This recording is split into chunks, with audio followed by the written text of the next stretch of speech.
नमस्कार दोस्तों, मैं चंद्र कुमार अपने YouTube channel Green Bee coaching classes में आपका स्वागत करते हैं।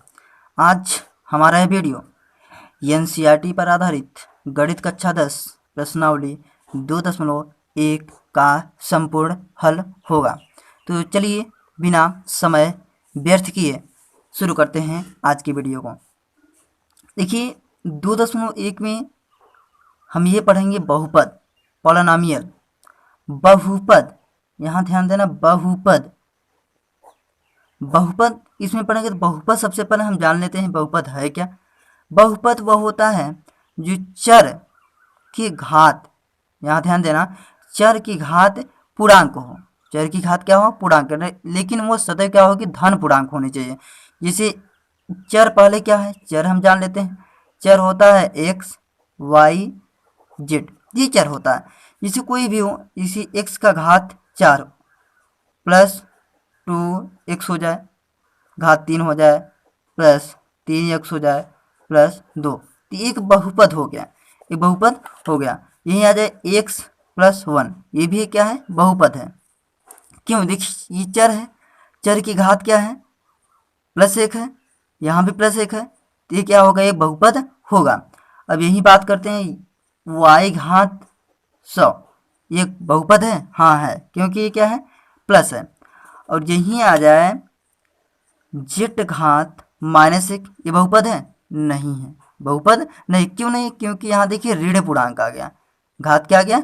ऋण पूर्णांक। यहाँ ये ध्यान देना, धन ही पूर्णांक होना चाहिए, वो सदैव प्लस में होना चाहिए, न ही वह परिमेय संख्या होनी चाहिए उनकी घात, न माइनस में होनी चाहिए, न दशमलव में होने चाहिए, कि वो प्लस में होना चाहिए। तो ये बेसिक था, अर्थात हम लोग बेसिक में पढ़ रहे हैं। अब ये देखिए, और जिसे बात करें हम, इसे x प्लस 1, इनकी घात क्या है? 1, और यहाँ x घात 2 प्लस x प्लस 1, y घात 3 प्लस y घात 2, या 2y घात 2 कर दो, प्लस 2y प्लस 1। ये ध्यान देना, x प्लस 1, x घात 2 plus 1 plus x plus 1, y घात 3 प्लस 2y घात 2 प्लस 2y प्लस 1।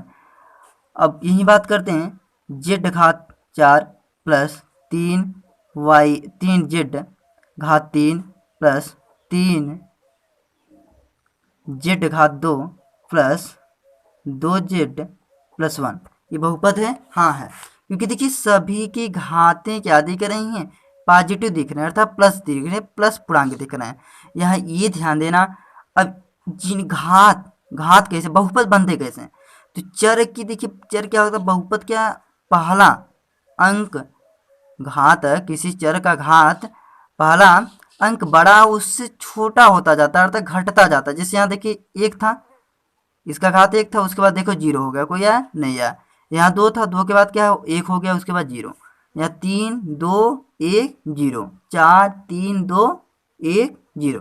ये देखिए बहुपद जब भी हम बनाएंगे, ये क्या होगा? जितने घाती बहुपद बनाएंगे, जैसे एक घाती बहुपद बना रहे तो पहले चर की घात 1 कर दो, एक घाती अर्थात रैखिक घाती बनाना चाहते हैं तो पहले चर की घात 1 कर दो, उसके बाद घटाते जाओ। द्विघाती बनाना चाहते हैं तो यक्स का घात 2 कर दो, या यक्स ले लो, या वाई ले लो, या जेड, वो आप पर डिपेंड करता है। तीनों चर होते हैं। तो ये देखिए यहाँ क्या हो गया? x घात 2, उसके बाद 1 3, 1 0 हो गया यहाँ पर। यहाँ 3 2 1, 4 3 2 1 0। इस रूप में ध्यान दें, जब भी हम बहुपद बनाएंगे पहले चर की घात बड़ी होगी, उसके बाद घटती जाती है। जितने हम चतुर्थघाती बना रहे हैं तो पहला चतुर्थघात 4 घात होगा, तृतीय घाती बना रहे हैं 3 होगा। तो यहाँ ये ध्यान देना। अब देखिए जिसके पॉलिनोमियल में होता है बहुपद, अगर इनके हम लिख सकते हैं क्या? पी एक्स बराबर, क्यों लिख सकते हैं? क्योंकि ये चर क्या है? यक्स है, और ये भी चर सभी क्या है? यक्स। इनको हम जब लिखना चाहेंगे तो पी एक्स बराबर ही लिखेंगे। यहाँ देखो सब वाई दिख रहे हैं, इसलिए यहाँ पी वाई बराबर लिखेंगे। यहाँ क्या दिख रहा है? जेड, तो पी जेड बराबर लिखेंगे। यहाँ ये बात ध्यान देना, कोई भी संख्या जब भी आप मानेंगे, जैसे पी एक्स बराबर दिया, पूरा बहुपद का चर क्या होना चाहिए? एक्स होना चाहिए। क्या होना चाहिए? एक्स। इसे पंचघाती कह दे बहुपद बनाइए, पंचघाती बहुपद तो यक्स है, यक्स का घात क्या होना चाहिए 5। अब यहाँ कोई गुणांक ले सकते हैं, कोई भी गुणांक ले लें, मतलब मान लीजिए हम 10 गुणांक ले लें, या पट्टी में गुणांक से मतलब नहीं, कुछ भी गुणांक ले लें, लेकिन चर की घात उतनी ही होनी चाहिए जितना जितने घाती आप बहुपद बनाना चाहते हैं। तो पंचघाती हम बना रहे थे 10 घात 10 यक्स घात 5, अब 5 से छोटा करते जाओ, प्लस यहाँ 9 एक्स घात 4, उसके बाद कर दो 3 एक्स घात 3 प्लस 2 एक्स घात 2 प्लस यक्स कर दो और प्लस 1।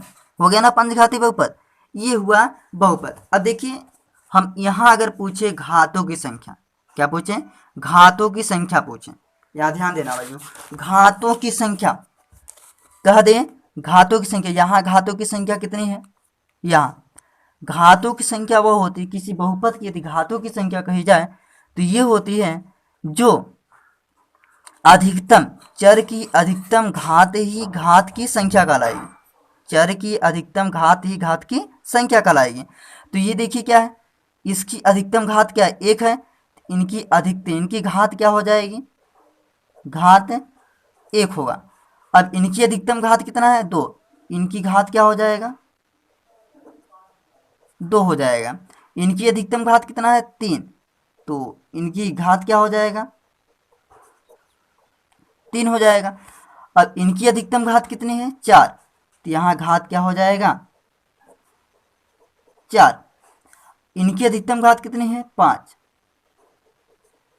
ये घात क्या हो जाएगा, 5। ये ध्यान देना, ये समझ गए। अब यहाँ देखिए, इनको अगर नाम पूछा जाए ये कौन कौन से बहुपद हैं, जिसका घात 1 होगा वो कौन सी बहुपद कहलाएंगे, 2 होगा तो वो कौन सी घात बहुपद कहलाएंगे, तो कुछ भी नहीं करना, जिनकी अधिकतम घात 1 हो उसे हम रैखिक बहुपद कहते हैं। क्या कहते हैं, रैखिक बहुपद, ये नाम होता है रैखिक बहुपद।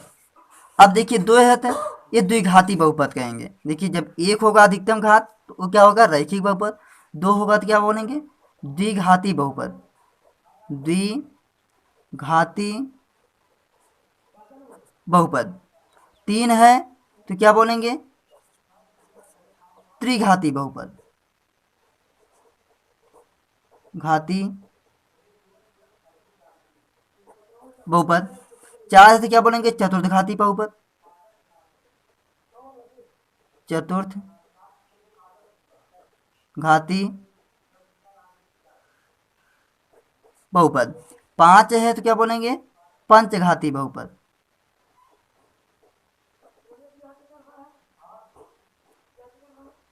पंचघाती बहुपद। ये बहुपदों के नाम थे। अब यहाँ ध्यान देना, अगर यहीं के शून्यकों की संख्या, ये तो क्या बहुपद घात आप जाने, बहुपदों के नाम जाने, और कहा जाए बहुपदों में शून्यांकों की संख्या अर्थात शून्यकों की संख्या।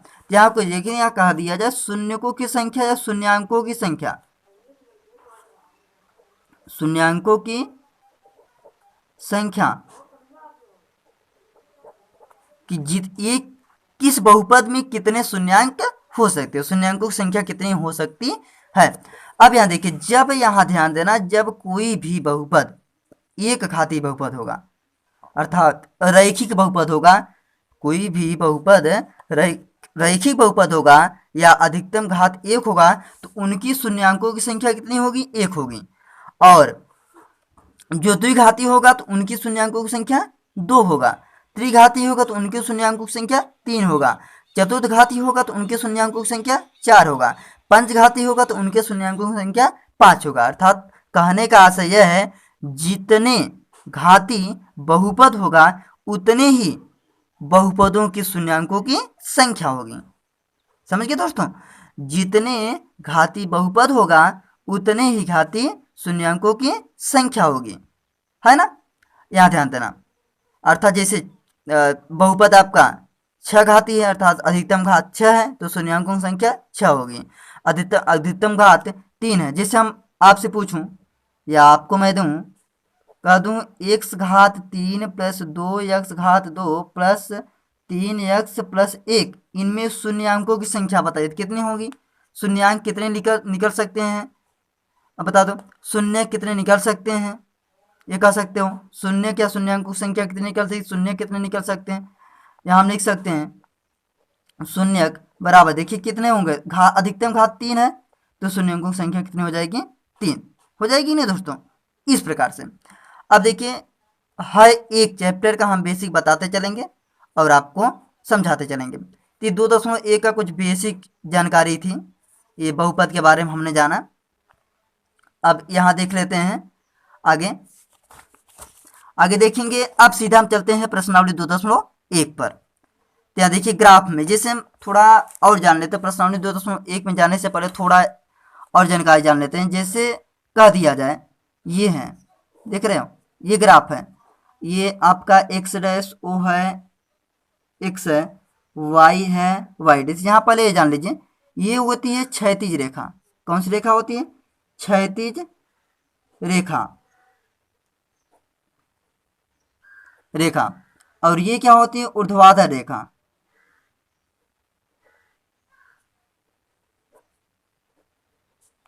ऊर्ध्वाधर रेखा, इन्हें बोला जाता है वाई अक्ष।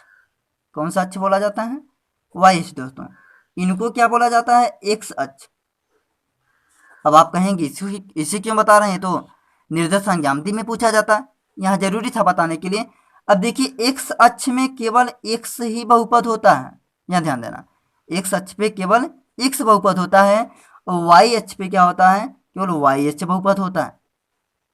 कौन सा अक्ष बहुपद होता है, वाई अक्ष। आप कहेंगे जेड जेड अक्ष कहाँ गया, इसके लिए तीसरी लाइन खींचनी पड़ती है, दूसरा खींचना पड़ता है। जैसे मान लो ये खींच दूँ, ये हो जाता है आपका इस रूप से, ये जेड अक्ष हो जाएगा, अलग खींचना। लेकिन यहाँ पर वाई और यक्स था तो केवल वाई और यक्स की बात कर रहे हैं, क्योंकि वाई यक्स की ही बातें आप 2.1 में की गई है, इसलिए इन्हें हम बता रहे हैं। तो चलिए शुरू करते हैं प्रश्नावली 2.1 को। अब यहाँ देखिए प्रश्नावली 2.1, प्रश्नावली 2.1 में पहला क्वेश्चन है आपका, यहाँ देखिएगा पहला क्वेश्चन का क्या रहा है, प्रश्न एक, किसी